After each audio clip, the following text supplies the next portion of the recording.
Good afternoon. I'd like to welcome everyone to RC's virtual lecture today. We have some very special guests who are presenting. Our subject today is on the American Minister Plenipotentiary, Morton Howell. He was the equivalent of the first ambassador from the United States to Egypt. And Cynthia May Sheikholeslami, an Egyptologist or special Egyptologist, will be presenting on her research on him. And then our other very special guest is Mary Howell Cromer. Mary is the ambassador's great-granddaughter, and she also has done a lot of extensive research on him. For those of you that are new to our virtual lecture today, RC was founded in 1948. We're a membership organization for Egyptologists and Egypt enthusiasts. All are welcome to join. If you're not a member, this is a members only benefit.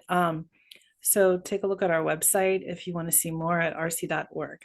So with that, I am going to turn this over to Cynthia so she can begin the presentation. Okay. Hello from Cairo, everybody. I'm so glad to be with you across the pond or wherever the world you are. Today, we're going to hear about the first American minister to Egypt, Joseph Morton Howell, and his involvement with archaeology in Egypt, especially Howard Carter and the tomb of Tutankhamun. I am so very pleased that we'll be joined by Dr. Howell's great-granddaughter, Mary Howell Cromer. Like the ancient Egyptians and her great-grandfather's friend, artist Howard Carter, Mary is a bird enthusiast. I would like now to turn the program over to Mary for a few minutes so she can tell you more about herself and her interest in her great-grandfather. Thank you, Cynthia. I'm very proud to be here today. Let me begin by saying that I did not know my great-grandfather. He died before I was born, but I did learn to know him through my father. My father was Robert Breslin Howell, and when he was a little boy, his mother became ill and she passed away. And his own father did not feel like he could raise a boy alone. And so he had his own parents, my father's grandparents, who were Joseph Morton Howell and Eva Flood Howell, take the young man in. And then Father Howie is who he called him, had a friend, Warren G. Harding, who lived in Ohio. Warren G. Harding became the 29th president of the United States. He, in 1922, appointed my great-grandfather, Joseph Morton Howell, to be the first ambassador to Egypt under his administration. Also in 1922, there was a man by the name of Howard Carter who discovered King Tutankhamun's tomb and burial chamber. There was a couple of visits that were made to the entrance of the tomb, and my great-grandfather was the first United States diplomat to enter the tomb with Howard Carter. My great-grandmother and my Aunt Lorena also visited during the time of the discovery. At the time, my father was living with them, and he was 12 years old, and he would take the newsprints of the day of the discovery, and he would clip little articles and put them in a scrapbook. And that's when I started to learn about my father Howie, his father Howie, Joseph Morton Howell. And when I started my own school career for show and tell, for extra credit, I would always ask if I could take my great-grandfather's book, Egypt's Past, Present, and Future, the farewell address that the Egyptian people had presented to him when he left to come back to the States. And I would take that into the school, and I always got a much better grade than I would have had without it. And so then came the internet. In 2005, I was intrigued. I wanted to find out more about this man, and I met a wonderful gentleman and a friend named Peter Durmanuelian, professor of Egyptology, now at Harvard. That was in 2005, and I have learned a wealth of information about Egypt as well as my great-grandfather. And in 2013, he introduced me to Cynthia, and Cynthia has made it her quest to bring life back into Joseph Morton Howell.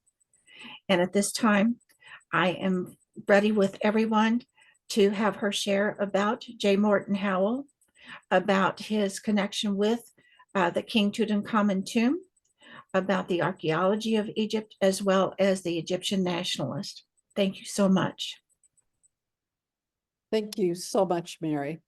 I hope you are going to enjoy this presentation. The story of Egyptian archaeology during the 1920s is overshadowed by the discovery of Tut's tomb.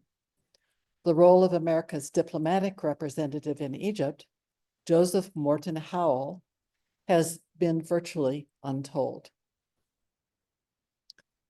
The American legation in Cairo then was located in the same place as the embassy is now, but it was in a rented villa that was torn down and replaced by another in the 1930s.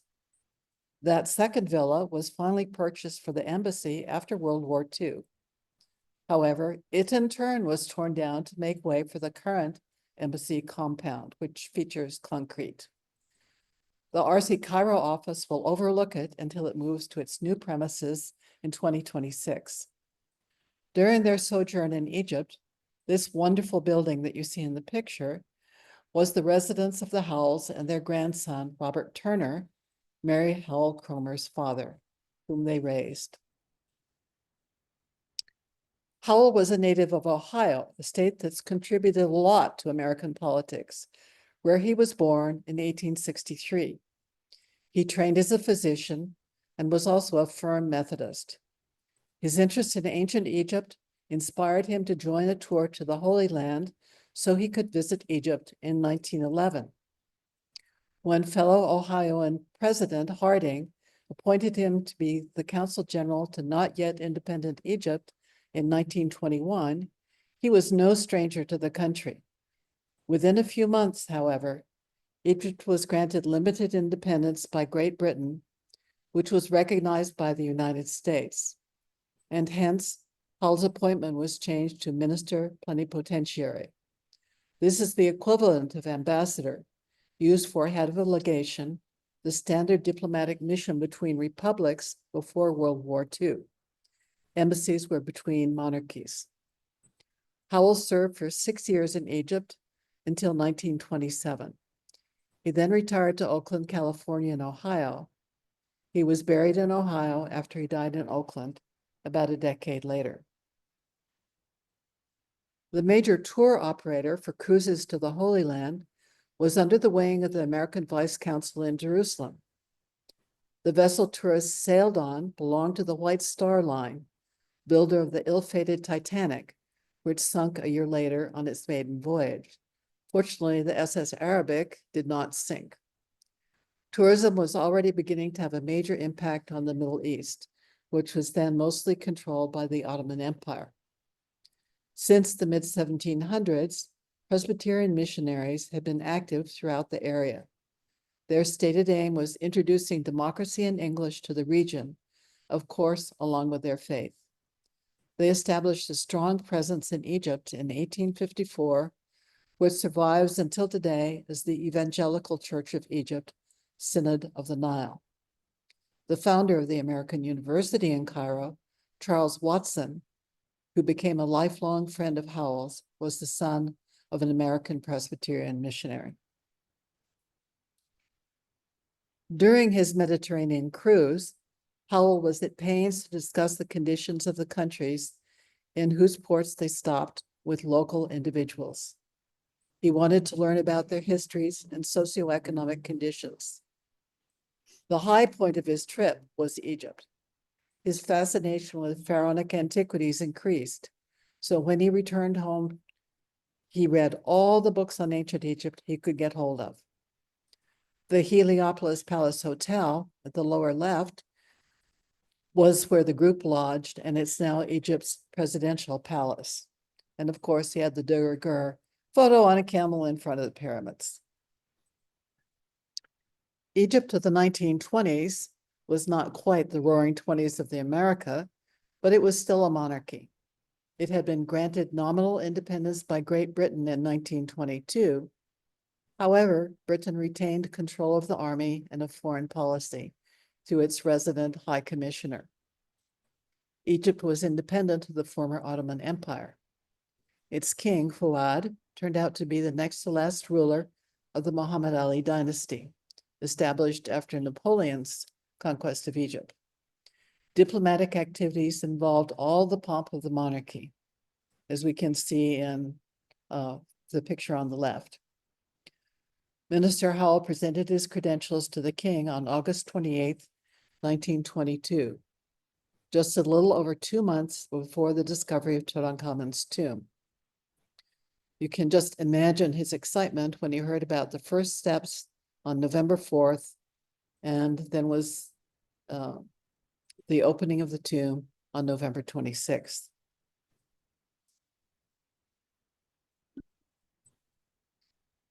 As soon as Carter discovered the top steps cut into the floor of the Valley of the Kings and realized he was uncovering a new royal tomb, he stopped work and cabled his patron, Lord Carnarvon, in England, who immediately returned to Egypt with his daughter, Lady Evelyn.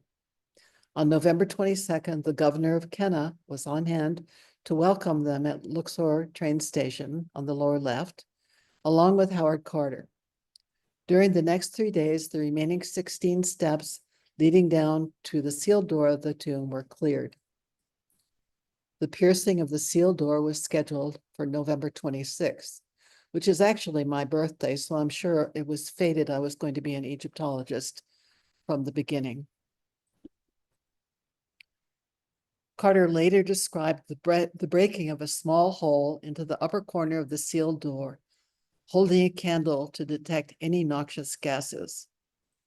At last, he stuck his hand in to see what was in the empty space behind the door. Lord Carnarvon, standing behind him, anxiously asked, "What can you see?" Carter replied, "Wonderful things!" And everywhere, the glint of gold. This still from a film reenactment and an exhibit of replicas in New York some years ago enable us to imagine the scene with them. An official opening for the tomb for visitors was scheduled 3 days later, on November 29th. Lord Carnarvon, as an English aristocrat, offered a luncheon in the Valley of the Kings for his friends before the visit. You can imagine the challenge of having a proper English lunch set up in the rocky desert of the Valley of the Kings. Among the visitors on that day were the American Minister Morton Howell and his wife. Mrs. Howell arrived in the tomb in the Valley of the Kings by carrying chair, a mode of transportation I would so happily see revived. The Howells must have taken the train to Luxor almost as soon as the discovery was announced. Unfortunately, no count of their impressions on this first visit survives. However, thanks to a later photograph taken by the Metropolitan Museum of Art's photographer, Harry Burton, loaned to Carter for the excavation, has recently been colorized by the Griffith Institute, which holds the Carter archives. We can see that what they beheld on that momentous day, pretty much as they saw it. They peered through the now unsealed door into the antechamber of the tomb, packed with hundreds of objects that were meant to ensure a proper life in eternity for the otherwise almost unknown pharaoh Tutankhamun. Of course, Carter soon explored the tomb a bit further. He didn't wait patiently months to go further, moving carefully among the artifacts still mostly left in the positions in which they were found. He opened up an ancient resealed robber's hole into the burial chamber and realized that further treasures lay beyond. He was very aware of public interest and staged photographs to release to the press showing the opening of the burial chamber. Manipulation of media is not a modern art. One can see here that wooden structures had been placed protectively over the guardian statues at either side of the sealed entrance to the burial chamber. By the time Burton took these photos of Carter and Carnarvon opening the burial chamber, the door had already been taken down in sections, which were then reassembled and taken down again for the staged photographs. You can see the breaks along the sides of the blocks in the photos. A photograph of Carter and his British and Egyptian assistants looking into the open doorways of the 4 shrines surrounding the sarcophagus is dated January 4th, 1923. It confirms that the tomb had been much further explored during the little over a month since it had been opened.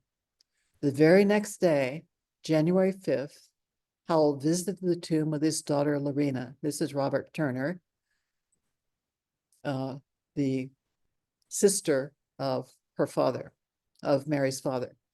The stage was set for an official opening scheduled for February 16th, 1923. 102 years ago tomorrow. Very important visitors were to attend the formal opening February 18th, giving everyone ample time to arrive.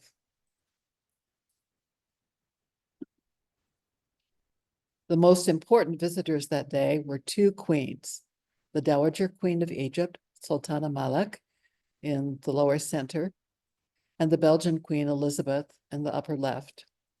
Both women had a strong interest in ancient Egypt. Also present on that momentous day were the American Minister Morton Howell and his wife Eva. Dr. Howell is shown in the upper right photo. Mrs. Howell wrote an eyewitness account of what could be seen on that day, published the following day in the New York Times.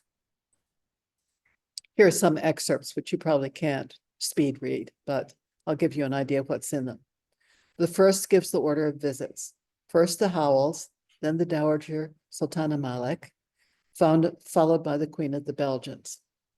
Inside, their eyes were drawn to the carefully lit scene of the guardian statues of Tutankhamun on either side of the formerly sealed door. The shrines and the sarcophagus were visible within the burial chamber, and the adjoining room, now known as the treasury, which was heaped with funerary equipment.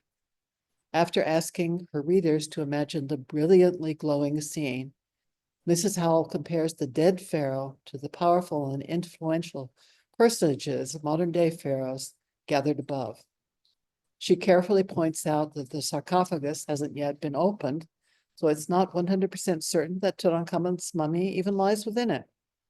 She then further describes what could be seen in the annex or treasury as we now know it.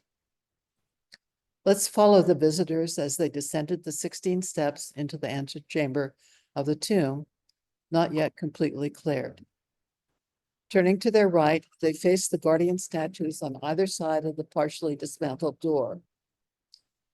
The massive outer shrine glowed in light coming from the treasury, filling the burial chamber. This, of course, was electric light rigged up by the excavators. Burton's photograph on the left side shows the antechamber before some of the objects had been removed and the sealed doorway opened. The sealed robber's hole that Carter had first opened shortly after the discovery is concealed behind the large chest and the basket and pottery atop a pile of reeds on the floor in front of it.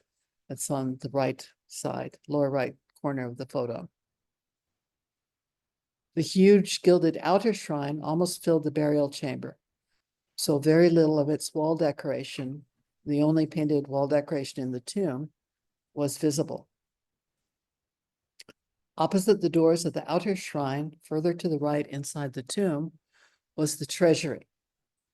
Visible were the portable shrine of Anubis, with the jackal form of the god wrapped in a linen shroud on top of it, caskets full of clothes and jewelry, the large wooden golden shrine containing the canopic jars protected by 4 goddesses, and the boats of the funerary fleet, along with shrines with images of the king on a leopard. Visitors must have carefully squeezed between the outermost shrine and the entrance to the treasury to see these objects, which Mrs. Howell had described. At the time of the visit, the Howells were photographed with Howard Carter and Lord Carnarvon and an unidentified couple. perhaps Colonel and Mrs. Thompson from Ohio, mentioned in Mrs. Howell's report. And this photo is the treasure just retrieved from the internet by Mary a couple of days ago. Always new surprises turning up in this story. And of course, being English, Lord Carnarvon and Carter offered tea to their guests following their exit from the tomb. Another sign of how life in the desert can be quite elegant.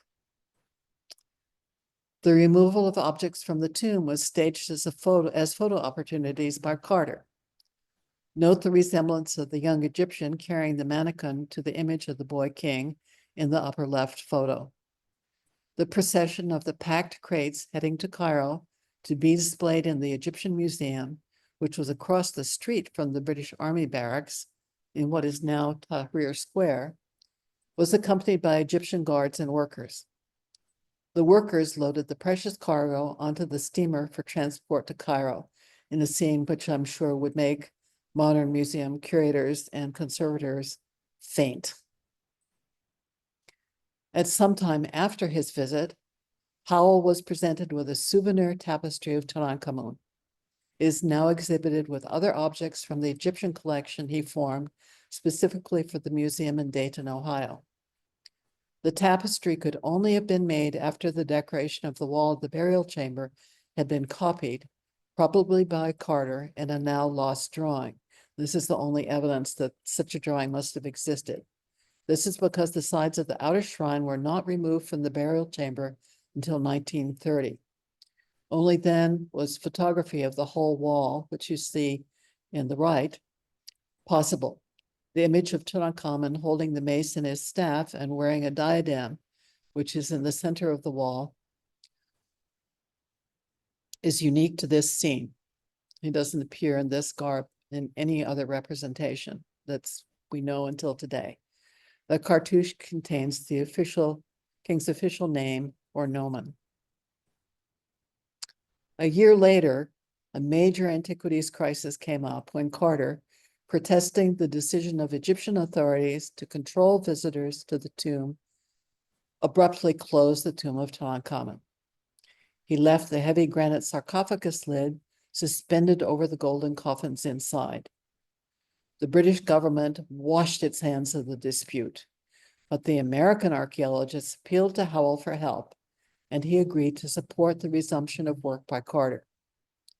He helped arrange a lecture tour to the US for Carter to get him away while tempers cooled and negotiations proceeded. In the course of the negotiations, however, on April 1st, an incident appeared to cause a diplomatic crisis. Howell denied that there was any affront to the Egyptians to himself, stressing that he had been acting in an unofficial capacity, and the storm passed. Carter had left Egypt for England at the end of March. On April 12th, he sailed for New York on the SS Berengaria, accompanied by his good friend Percy White, who was a minor British novelist teaching English literature for years at Cairo University. Carter's tour was supposed to be 24 lectures. That's quite a lot for 2 months, but demand was so great that he agreed to give additional ones, and Percy White gave duplicate lectures at still other venues. They brought with them motion picture films and both black and white and colored lantern slides to illustrate the lectures. Percy White helped to write all 3 of Carter's publications about the tomb of Tutankhamun, which are notable for their easygoing style of telling the story of the discovery and work on the tomb, although they don't meet modern excavation report criteria. Carter's first public lecture at Carnegie Hall in New York drew an audience of 2,500, perhaps a record for any Egyptological lecture ever given, even by Dr. Zahi Hawass. Demand was so great that he had to repeat it a day later.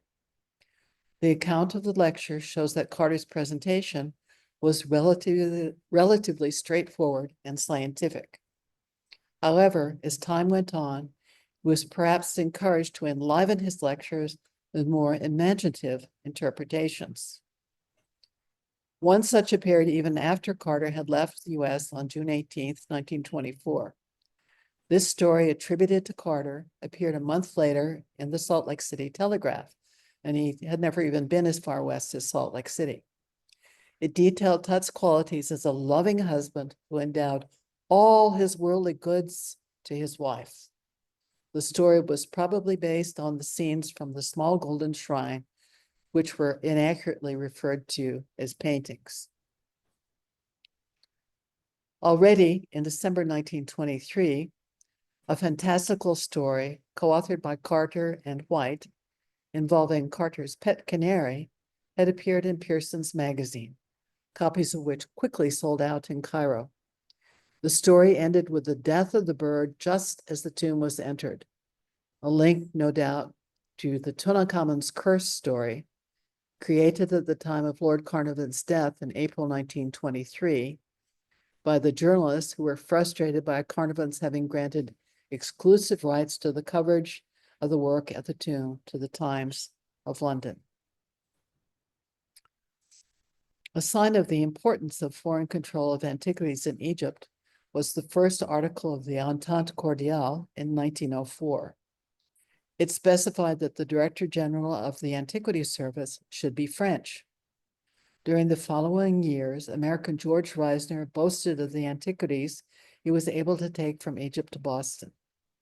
Even after World War I, both Clarence Fisher and James Henry Breasted sided with the British and favored export of antiquities. However, personal concessions, such as Carnarvon's in the Valley of the Kings, were being stopped by the antiquities authorities, and the Milner Report of 1919 recommended more Egyptian control. With Egypt's independence and Wafd leader Saad Zaghloul's election as prime minister, Egyptian nationalism became more closely tied to its pharaonic past, especially after the discovery of Tutankhamun's tomb. However, no Egyptians supervised any of the work in the tomb. They only served as assistants to the Europeans and as workers removing objects from the tomb and later transporting them to the Nile. Shortly after the Tutankhamun discovery in March 1923, Pierre Lecoq, in the top of the slide, then the French Director General of the Antiquities Service, moved to stop the export of any antiquities from Egypt. He declared they were wholly and unconditionally the property of the Egyptian government. Since archaeological expeditions were funded in exchange for receipt of important objects, the major figures, such as Americans Breasted and Winlock, objected. Howell became an unofficial mediator in the negotiations between the foreigners and the Egyptian government and Lecoq. His first success was in helping delay the promulgation of the law for about a year and a half, to the autumn of 1924.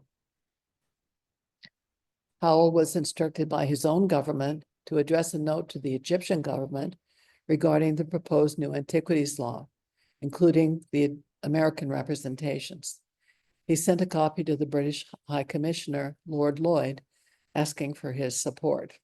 You see what they were asking for is to clarify the interest of the American scientific institutions, to note that the work accomplished provided generous appropriations of money. It was of signal importance to clearer understanding of the history of antiquity and showed the benefits of Egyptology to American society, and provided objects for museum collections illustrating history and art of ancient Egypt. There was the educational value to schools and universities in the US, and a strong interest among Americans, which increased American travelers to Egypt. They also pointed out that the salaries paid to the workers were good income to Egypt. The new antiquities law, as revised by negotiations, was finally promulgated in 1926. It reaffirmed the right of the Antiquities Service to decide about the distribution of finds and make choice of objects that would still be allowed to leave Egypt. In other words, they could decide to keep everything, but it was still possible for the excavators to have some objects with the agreement of the Antiquities Service. a compromise which was accepted by the foreign archaeologists. The law was not ratified, but the terms were included in the contracts the excavators made with the Antiquities Service. It was not a new law until 1951, and nowadays no excavated objects are allowed to leave Egypt. The president of the Metropolitan Museum of Art specifically thanked Howell for his help in the negotiations. An American project proposed in 1926 by Breslin on behalf of John D. Rockefeller Jr. to build a new Egyptian museum and research institute on the banks of the Nile caused additional controversy. The Tutankhamun objects had already overflowed the space of the old Egyptian museum in Tahrir, which actually still exists. And this beautiful drawing shows, a lovely new museum on the banks of the Nile was proposed. However, at issue was that a majority of the governing board would be composed of foreigners for at least 30 years. This provision was finally unacceptable to King Fuad and Prime Minister Zawar. This proposal was actually an early example of US cultural imperialism. It was presented as a gift of science from democracy, the democracy of the West, to Egypt seeking independence. But the real aim, research has recently shown, was to pry Egypt open politically for the US through archaeology and the appropriation of antiquity. American archaeologist George Reisner, who worked at 23 sites in Egypt and Sudan, some of them simultaneously, but primarily at Giza, had no time for Howard Carter. He was no fan of Howell's either, since he thought that the continuing British presence was better for the interests of archaeology. Nevertheless, he was not above using Howell's good offices when it suited him to meet with King Fuad, even if he never wrote the book that the king agreed to fund. When Lord Allenby, the British High Commissioner, whom Howell much admired, was first appointed in Egypt in 1919, he was conciliatory towards the Nationalists. Zaghloul and the Waft were permitted to travel to Paris for the peace conference in 1919, but they were unable to present their proposal for Egyptian independence. When there were renewed anti-British demonstrations in 1921, Allenby exiled Zaghloul to the Seychelles, but a year later, Allenby went to London and insisted that proposals for limited independence for Egypt and the return of Zaghloul be accepted. However, when Sir Lee Stack, commander of British forces in Egypt and Sudan, was assassinated in November 1924, Allenby humiliatingly fined the Egyptian government 300,000 sterling pounds as part of his draconian response. He resigned in May 1925 to return to England, but of course, not without a Tea Party farewell, which Howell attended, and the red arrow points out Howell in this garden tea party. Among Howell's associates were two men, one a Syrian nationalist who was commonly known as Prince Lutfallah, though he didn't have any royal ancestry, and the other a descendant of Egypt's 19th century ruler Said Pasha, named Prince Omar Toussoum. One of them, it seems, presented Howell with an ancient Egyptian coffin, which Howell wished to donate to a museum in Columbus, Ohio, in order to further knowledge of ancient Egypt in his home state. He thought the empty coffin should be accompanied by a mummy. He therefore asked the director of the French Archaeological Institute in Cairo, Georges Foucault, for assistance. Foucault requested Bernard Bruyère, in charge of French excavations at Deir el-Medina, to provide a suitable mummy, which he did. Bruyère delivered the mummy to Harold Nelson, then director of Chicago House, at its first headquarters on the left bank in Luxor, which is now the Marsam Hotel that some of you might have stayed in on your visits to Luxor. Nelson was none too happy to receive it. He wrote to complain to Breasted, who by then was the director of the Oriental Institute in Chicago. Nelson finally shipped it to Howell in Cairo, but kept the blanket in which it had been wrapped for delivery to Chicago. So he felt they were at least in one blanket. The mummy and coffin now belong to the collection in Columbus, Ohio, though they are no longer exhibited. This is one of my favorite mummy and coffin pictures, with both the coffin standing up on its foot end and the mummy that was provided by Bruyere standing next to it. It was formerly thought that mummies with crossed arms were royal, but partly thanks to this gift of Howell's, it has now been shown that this is not an unusual position for both male and female mummies who are not royal, at least in the 25th dynasty. Howell had also decided the museum in Dayton, where he spent most of his pre-Egypt career, should have a mummy and coffin.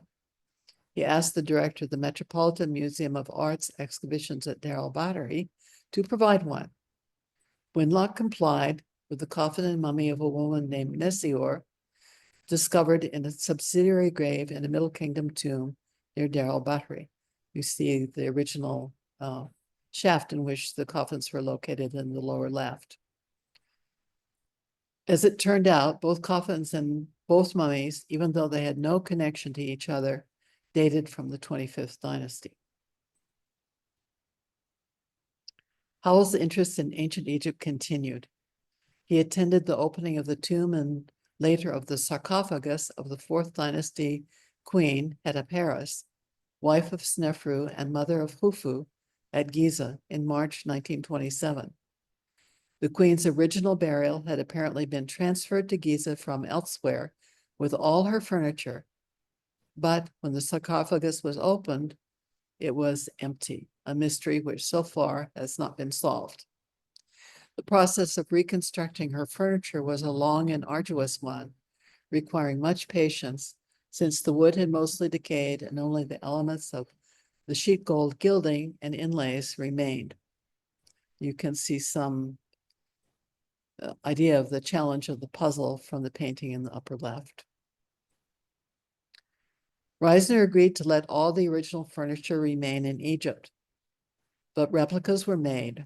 They are now part of the collection in the Museum of Fine Arts in Boston, though no longer exhibited there. The original reconstructed furniture was given a new display vitrine at the Egyptian Museum in Cairo in Tahrir with an RC grant, and is now been moved to the Grand Egyptian Museum, where you can go to visit it next time you're in Egypt. The story of the discovery is detailed in Peter de Manuelia's biography of Reisner. Peter also supervised the replication of another of Hetepheres' chair, shown in the left of the lower right slide, which is now displayed along with a replica of Tut's golden throne made in Egypt in the 1920s at the Harvard Museum of the Ancient Near East, of which Peter is the director. George Lloyd, who succeeded Allenby as High Commissioner in Egypt, conducted a campaign to have Howell removed from his post due to his sympathies with Egyptian nationalists. He wrote reports to the Foreign Office displaying, making all kinds of crazy accusations against Howell. And even asked the Foreign Office to ask the American State Department to get rid of him. When Howell finally resigned, the Egyptian press quoted Lord Lloyd as saying, "Only the Egyptian extremists will be sorry he has left Egypt." The Egyptian politicians, however, who spoke at Howell's farewell, indeed did regret he was leaving and praised him as the American representative in Egypt. They were hardly extremists. Hafiz Afifi was a pediatrician and was elected to the Chamber of Deputies in 1926. He was a founder of the Constitutional Liberal Party in 1921, wrote for the newspaper Al Siyasa, and later served as foreign minister. Wasif Boutros-Ghali was a lawyer and scholar who became Minister of Foreign Affairs in Zaghlul's 1924 cabinet. and his descendant, Boutros Boutros-Ghali, was Director General of the UN a couple of decades ago. Mustafa el-Nahas was a lawyer, member of the Wafd exiled with Saad Zaghloul from 1921 to 1923, and elected to the first Chamber of Deputies in 1923. He became communications minister in 1924, but was subsequently barred from a cabinet post by the British. However, later he was a 5-time prime minister. William Makram Ubaid, who studied law and Egyptology in Europe, joined the Wafd and was imprisoned several times. He later was Secretary General of the Wafd Party and Finance Minister. Charles Watson, in the top row on the left, was the founder and president of the American University in Cairo and became a lifelong friend of Howell's. The Reverend J. Willard Atchison was a longtime head of the Presbyterian American Mission in Egypt.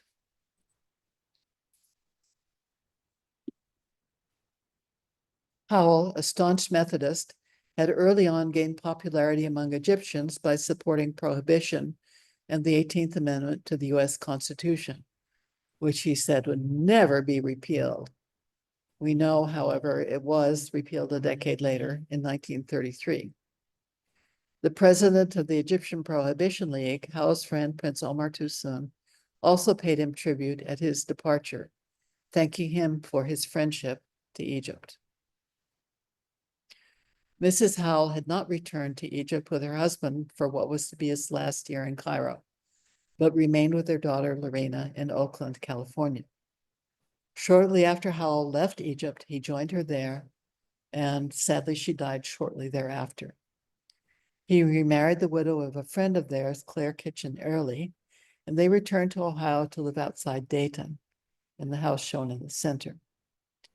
Howell spent his retirement years writing and lecturing, including a stint in Los Angeles in 1935, 2 years before his death. Howell's major written legacy was published in 1929, entitled English Past, Present, and Future. This is the book that Mary used to take to show and tell when she was in school. He dedicated it to justice and truth. He wanted the American public to better understand Egypt. The book, of course, reflected his own point of view. He opposed the continuing British control of Egypt. He recounted some of his own experiences as consul and then minister. He summarized Egypt's pharaonic history, particularly noting the 4th dynasty queen Hetaperes. He thought the discovery of her tomb was greater than the discovery of Tutankhamun's. He lauded Egypt's glorious achievements as an independent country in antiquity. The rulers from the Muhammad Ali dynasty of the 19th and early 20th centuries were praised for their policies of religious tolerance. His friend Prince Omar Toussoun was an ardent advocate of Egyptian independence. Howell highlighted some of the more detrimental effects of the British colonial control of Egypt. He commented on some of the most significant political events during his time in Egypt, quoting some of the important related documents and expressing his admiration for Saad Zaghloul, the nationalist prime minister. Howell opposed the preferential treatment accorded foreigners to the capitulations and mixed courts. These were holdovers from the Ottoman period in Egypt. He detailed education in Egypt, recounting his visits to the American College in Asyut, and also praising the hospital there. Both of these still exist. Howell evoked the climate of Egypt in words worthy of any tourist brochure. He concluded with a note on the future of Egypt, which he regarded as problematic so long as British control continued. It's small wonder that the book was banned in England. America's first minister plenipotentiary in Egypt was an advocate for Egypt and Egyptians, a legacy to be proud of. Thank you for your attention. And I would like to give special thanks to Mary Howell Cromer, Howell's great-granddaughter, who is with us for this program, for her generous friendship and cooperation in researching the career of Dr. Joseph Morton Howell. We'll both be happy to answer questions. Okay, thank you. Thank you, Cynthia, and thank you, Mary. Our first question is, what happened to the two mummies Howell sent to Ohio?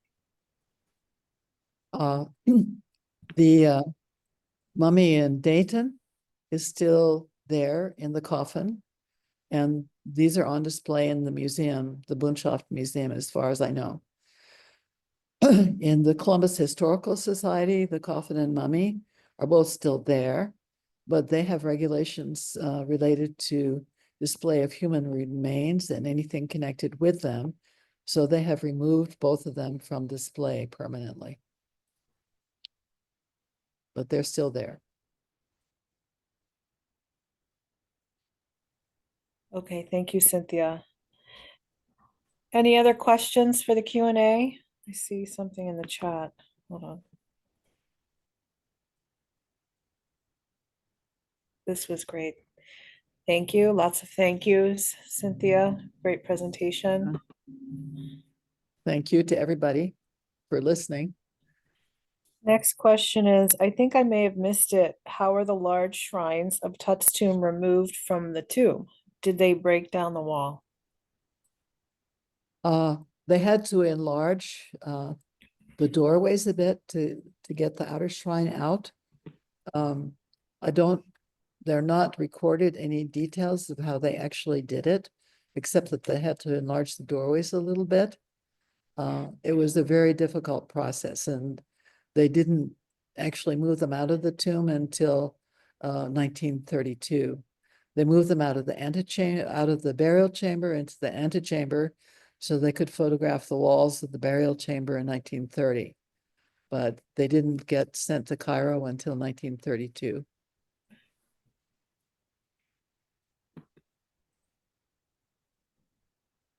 Okay, next question. Did you say that there are replicas on display at the Gem in the Cairo Museum along with the originals? No. The replicas of the head of Harris furniture belong to the Museum of Fine Arts in Boston, but they don't display them anymore. The originals, which were restored by an RC project, are now on display in the Gem where you can see them. Okay. Thank you. Thanks for all the excellent images as well. And thanks to Mary for a lot of those, all these wonderful pictures of her great-grandfather. Next question is, there had been a large picture or painting of Dr. Howell in Dayton, but it seems to have gone missing. Has it been recovered? Maybe you can answer that, Mary? I don't know anything about that. I never knew that anything went missing. I've been at Boonshoft, but I haven't been to the other museum, and they have everything there. So I don't know what that might have been.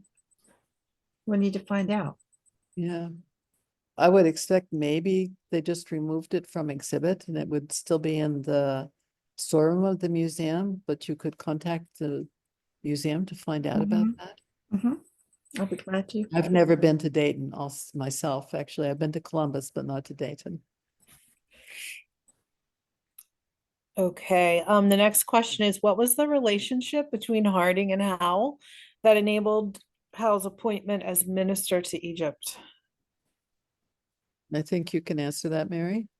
They had been friends. I'm not sure where the friendship came about from, but they had been friends in Ohio for a few years, and they knew each other well enough that Harding knew of his trip to Egypt, and that he loved the people of Egypt. And Dr. Howell was a physician.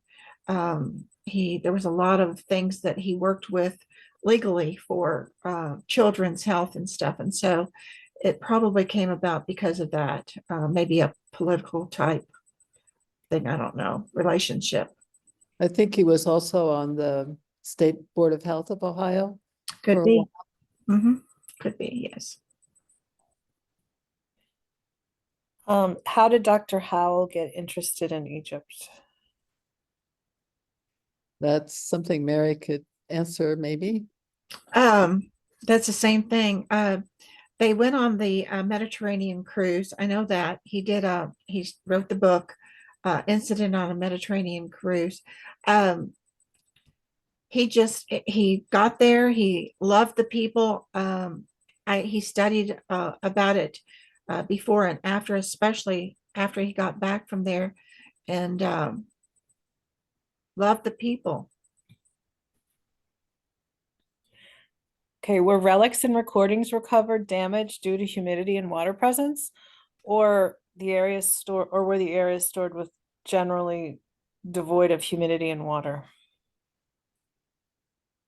Uh, when they were excavated, or where do you mean? Yeah, at the excavation site, I assume. Okay, they used two other tombs in the Valley of the Kings as workrooms and storerooms for the objects. So when they had done enough conservation of them to be able to move them out of the tomb, they moved them to these two tombs, and there they were packed and crated for transport to Cairo. But as I said, the conditions were such that modern museum curators and conservators would faint. I could But only imagine. no, it's fortunate that really the atmosphere inside the tomb and the atmosphere in the Cairo Museum were not completely different from each other. And the climate of Cairo is not quite the same as the inside of the tomb, but it's still relatively dry. However, the gilded plaster that coated the shrines when the wood was set in the Cairo atmosphere, it shrank. And so that gilded plaster separated in most places from the wood. And it's been an enormous conservation challenge to make them ready to be shipped to the gem. Okay. The Tut Another collection is going to be displayed at the gem when it opens. another question. This is interesting. How was Howe's attitude towards Rockefeller? And did Rockefeller fund anything after his He proposed did, project? well, he gave funds to Chicago House, but more specifically to the University of Chicago. And he also funded a museum in Israel, which still exists, as Palestine as it then was, instead of the one that he was proposing to give to Egypt. I don't know if there are any records that say anything about Howell's relationship with Rockefeller. I haven't seen anything. Do you know of anything, Mary? No, I don't. Um, I actually saw Rockefeller's name just last night on some stuff I was looking at, but I don't think that it had anything to do with that. I'll look into it. Okay. Yeah. Okay. Let's see here. Where was the Rockefeller funded museum to be built? Was the Egyptian Museum already in existence? I think you may have touched on that. The Egyptian Museum in Tahrir was opened in 1902. And originally, the Rockefeller Museum was supposed to be next to it, which is where the British Army barracks were located. And the British were not going to give up this prime military site in the heart of Cairo. So they eventually forced Breasted and Rockefeller to choose a new site, and they chose a site on the island of Gezira, Zamalek, across the Nile from the British Embassy, where later King Farouk had his yacht club and now adjoins the Safir Hotel. Okay. Very interesting. Um, if anybody else has any more questions, we have a couple more minutes. You can type them quickly into the chat or the Q&A. I did want to mention too that this presentation is being recorded, and RC will upload it onto our YouTube site, so you'll be able to access it there and share it with others that perhaps could not attend today.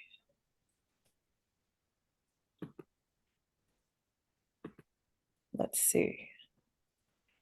A question which might not directly be related to the webinar is how is Howell's work on drafting the rules for the Egyptian archaeology later affect similar practices in Iran, which was started by Chicago Studies about the same era, and Yeah, Hot I E. Shamsid. actually don't know how the practices in Egypt affected Iran, but I'm sure that there was communication between the two countries. After all, in 1939, it was the Persian princess or the Persian crown prince who was going to be married to the Egyptian princess to unite the thrones of Egypt and Iran. So they were in communication with each other. And I think in general, these kind of antiquities rules got to be known, and it would be related to, I think, what was the sense of Iranian nationalism about its own antiquities in that time, but it would be a very interesting question to research. Okay, thank you, Cynthia. What drew you, Cynthia, to Howell's story? Pardon me? The question from Andrew is, what drew you to Howell's story? The history of Minister Howell. I got involved in it because I was researching the coffin that Howell donated to the Columbus Historical Society. And I got interested. I wanted to know who the donor was. And then I was giving a paper about this coffins at the RC meeting in Cincinnati in 2013. And Peter Manwillian had put Mary and me in touch by then, and RC was running a post-conference trip to the International Museum of the Horse in Lexington, Kentucky, to see a new Egyptian chariot reconstruction, which was on display there. And Mary very kindly drove from Louisville, where she lives, over to Lexington to meet me. And that's how we met each other. We haven't met in person since then, but we're always in email contact. Yeah. Had a couple of Zooms with Peter also. And now today. That's great. Thank you. One of the last questions is, were there other writings by Dr. Howell after returning to the US?